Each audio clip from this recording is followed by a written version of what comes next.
महोदय, अब जब सदन चल रहा था उस वक्त जब नेता प्रतिपक्ष बोल रहे थे, उस वक्त नेता प्रतिपक्ष के बोलने पे संसदीय कार्य मंत्री ने ऐतराज उठाया, और ऐतराज ही नहीं बल्कि गाली दी कि साले बहुत हो गया।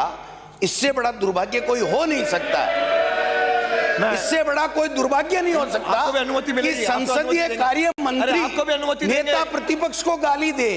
कि अगर संसदीय कार्य मंत्री ही अगर गाली दे, माननीय सदस्य जब गाली दे तो उससे ज्यादा क्या शर्मनाक बात हो सकती है। हम जनता के मुद्दों के लिए यहाँ आते हैं, गाली खाने के लिए नहीं आते हैं। और संरक्षण अध्यक्ष महोदय को प्रतिपक्ष का करना पड़ेगा और इसके ऊपर व्यवस्था दें, माफी मांगे। माननीय संसदीय मंत्री कुछ कहेंगे? मेरा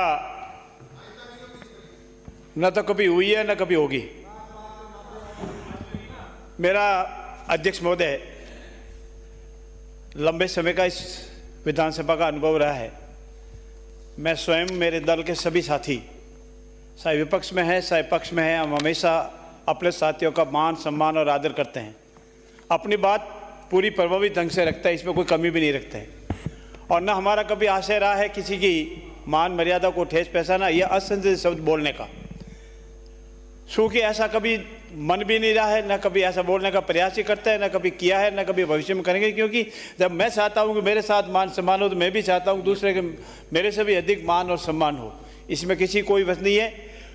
अगर कहीं भी फ्लो में बोलते वक्त उत्तेजना में कोई हो जाता है, उसके कोई ऐसी इंटेंशन नहीं थी, न कभी बोलने की इंटेंशन थी, इसलिए इसको डिलीट फरमाया जाए, मेरा ऐसा निवेदन है। और कभी भविष्य में ऐसी किसी भी माननीय सदस्य के प्रति, चाहे कोई हमारा विधानसभा का साथी है, किसी के प्रति कोई असंभावना का नहीं होगी। और इसके लिए कोई हो तो हम सॉरी फील करते हैं, कोई कुछ भी नहीं कहेंगे। हम कभी न कहा न कभी भविष्य में कहेंगे। उन्होंने कहा नहीं तो डिलीट क्या करवा रहे हैं? जब डिलीट करवा रहे तो माफी मांगने में तो डिलीट कर लें। जब डिलीट करवा रहे तो माफी मांगने में क्या दिक्कत है? आप देख लीजिए रिकॉर्ड, गोविंद जी, अगर रिकॉर्ड के अंदर आया है तो माफी मांगनी चाहिए। मेरा निवेदन यह है, ऐसा कुछ भी नहीं है। अगर है तो मैंने जैसे पहले कहा कि ऐसा हो तो हम सॉरी फील करते हैं।